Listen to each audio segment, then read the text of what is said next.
watu kumhusisha na taarifa za yeye eti ana lengo la kurejea chama alichotoka cha Demokrasia na Maendeleo Chadema.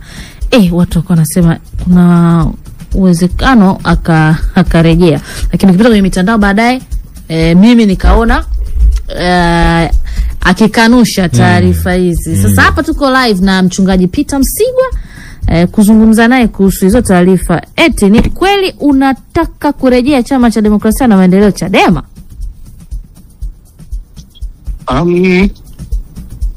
Nadhani watu wanapiga ramli tu, ni watu ambao wana matamanio lakini mimi sijasema mahali popote na wala sina mpango huo.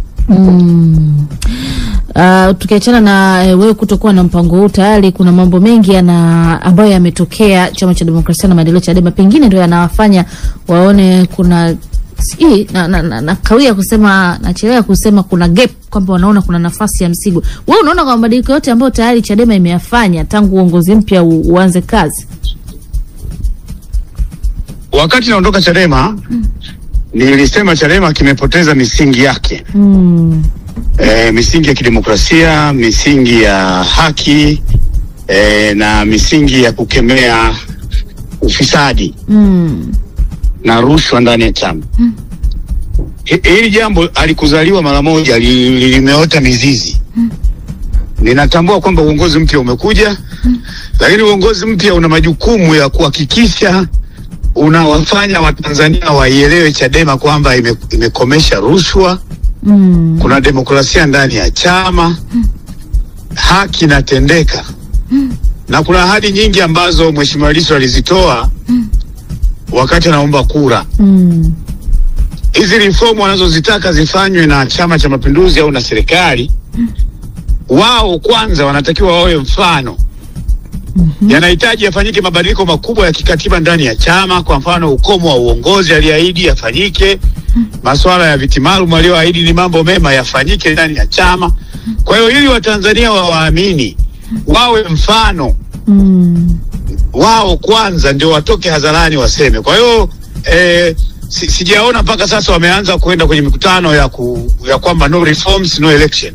Lakini haya mambo lazima wawe mfano, kwa sababu kwa muda uongozi uliopita na chama kwa ujumla kimedisappoint sana wananchi, kwa sababu kilizungumza mambo makubwa lakini wao wenyewe kama chama hawayaishi, na ndio maana mimi niliondoka. Kwa hiyo hayo mambo hayajatekelezwa. Wanahitaji muda kukijenga chama chao ili kiaminiwe na Watanzania, ili kiweze kuwa mbadala. Lakini kwa sasa bado Chama cha Mapinduzi ndio chama ambacho ni chama bora, chama ambacho kina misingi, na Tanzania iko salama kwenye mikono ya Chama cha Mapinduzi.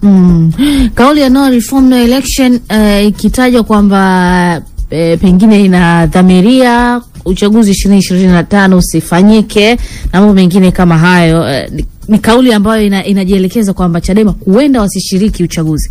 Unaona inawezekana hii kutokea, Chadema kusababisha uchaguzi usifanyike mwaka huu 2025? It's very simple.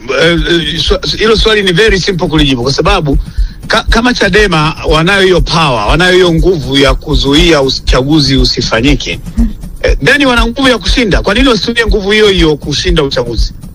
Kwa hiyo mimi sioni kama ni kauli ambayo haina faida kwa chama chenyewe, vile vile haina faida kwa taifa kama taifa, kwa sababu haya mambo yanazungumzika.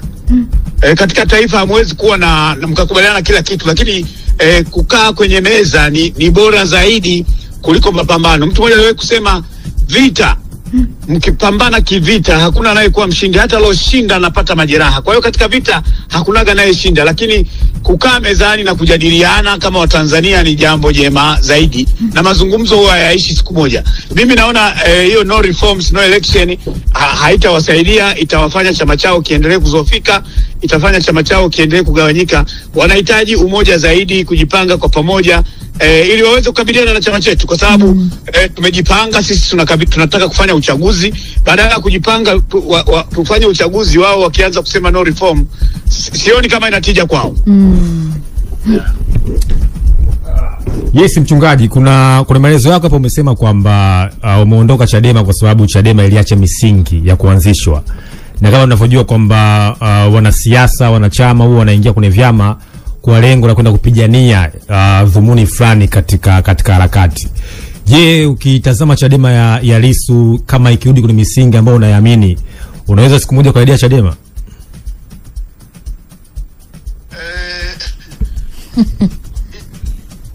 La kwanza lazima ijulikane kwamba chama cha siasa sio baba na mama kama baba wa taifa alivyosema. Lakini kwa sasa hivi mimi ni mwanachama wa chama cha demokrasia cha CCM na nimeungana na chama baada ya kukaa kwenye vyama vyote viwili.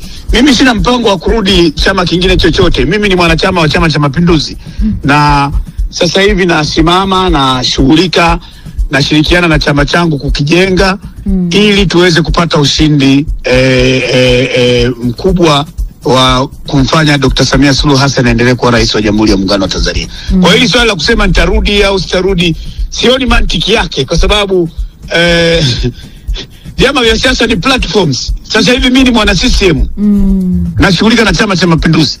Kwa hiyo kusema nitarudi au sitarudi, mimi naona hiyo swali ambalo ni irrelevant.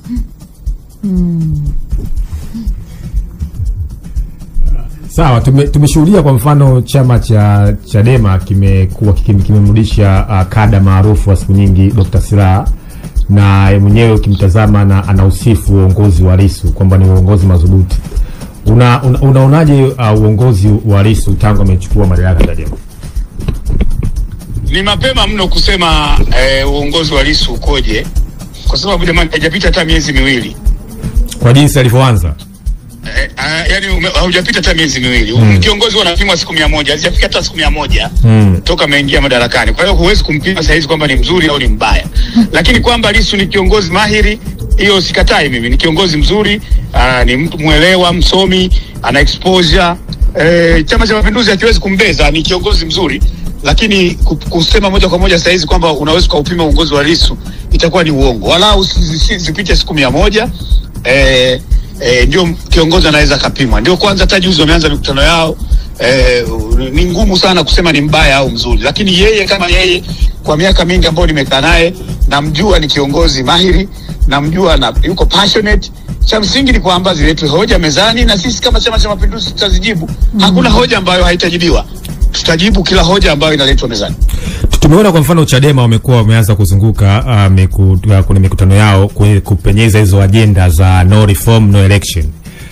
Nyie mnajipangaje kama makada kuweza kujibu hizi hoja, kwa sababu wao sasa hivi wamekuwa wakipata mwitikio huko wanapozunguka? Tumeona kwa mfano Mbeya walipoenda na jana Lissu. Mnajipangaje kuja kujibu hizi hoja za no reform no election? Hilo swali unaniuliza kama vile mimi ndio msemaji wa chama. Kusema tumejipangaje itakuwa ngumu sana kwangu kusema tumejipangaje, lakini nachotaka ujue ni kwamba Chama cha Mapinduzi kimejipanga, kiko imara, hakuna chama ambacho kiko organized katika nchi kama Chama cha Mapinduzi. Kwa hiyo Chama cha Mapinduzi kiko well organized. Msemaji wa chama yupo, viongozi wanaosema wapo, mimi ni kada tu. Mikakati na kama unavyomuona kwa mfano saa hizi makamu mwenyekiti naye anafanya mikutano, yuko kanda ya Ziwa, ametoka Nyasa. Msemaji wa chama atatoa ratiba kama itakuwepo ya chama. Ni kwamba Chadema itajibiwa kadri itakavyokuja. Itapata majibu yake, kila swali linaloulizwa majibu yatapatikana. Lakini siwezi kuwa msemaji wa chama kwamba kuna mpango hii na hii na hii. Kama unajua mimi sio msemaji wa chama. Msiki tukimalizia kabisa 2025 ndio hii, na huu ni mwezi wa 3 na Chama cha Mapinduzi kinajiandaa vizuri kabisa kushiriki uchaguzi. Chama chako vipi? Watu wananiuliza eti nikuulize, Msigwa tumtarajie wapi? Kwanza mpaka sasa Chama cha Mapinduzi hakijasema nafasi za ubunge au diwani wanaotaka kugombea watangaze. Nadhani muda wake bado. Kwa hiyo na mimi niseme kwamba tutajenga daraja tutakapofika mtoni. Bado hatujafika mtoni sasa. Ndio. Mchungaji tunakushukuru sana. Asante sana kwa muda wako. Tunashukuru sana. Bila shaka shauku ya majibu ambayo walitaka kukusikia Watanzania wamekusikia. Tukushukuru kwa sasa. Na narudia kwa herufi kubwa kwamba mimi sijasema popote na sijamteua mtu yoyote kuwa msemaji wangu. Hao wote wanaota ndoto. Sijasema mimi narudi Chadema na wala sina mpango wa kurudi Chadema. Mimi niko kijani, I'm here to stay. Asante sana mchungaji. Haya ni mchungaji Peter Simon Msigwa akiweka msitizo mwishoni kwamba msimsemee, anaweza wa kusema mwenyewe. Tulizungumza naye kwa uchache kuhusu taarifa kwenye mitandao ya kijamii zilikuwa zikisema kwamba huenda akafuata nyayo za Daktari Slaa. Lakini yeye amesema yupo kijani na yuko pale kustay. Haya, mimi sina cha kuongeza.